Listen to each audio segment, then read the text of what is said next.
a little bit of extra coaching. You might have a few extra voices on your radio, which normally aren't allowed, and you get to work on not doing that. This is what you get to work on. We got a big incident headed down to the S's. It's Dean and Stout who were banging doors a little bit, Mark, trying to see who'd be the most brave getting down to the corner, and it spilled over with both of those drivers spinning off the racetrack. That is John Dean in the black number 16 car who has come to a stop. It looked like Stout was able to get back onto the racetrack, but the incredible charge from 17th appears to be over, at least for now, for John Dean, as he has taken the steering wheel off of that race car, and we have a full course yellow here at Mid-Ohio. From 17th, Nick, he had worked his way up into the top 5 and was looking for the 4th position, and it's staggering to me just how many of the contenders that we have seen have issues today. Hands on hips. They're walking away, not real happy with this turn of events. And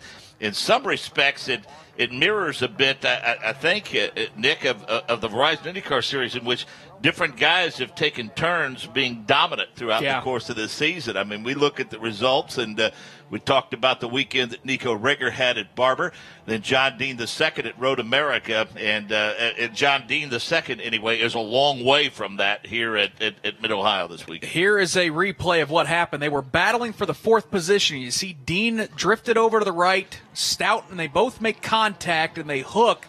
And I'm really glad that this wasn't a lot worse, Mark, because that is a fast portion of the racetrack. We see Stout take out a couple of the signs, or at least one of them there, to driver's right. Dean spins around, about saved it, and then that car hooked back to the grass. As for Stout, looks like he was able to keep it off the wall on the inside of that corner and then drift back onto the racetrack. But boy, he meant to do that, didn't he? I would doubt it. Just the way he hoped it would. So. And then Dean finally noses it into the wall there, really at the entrance of the corner.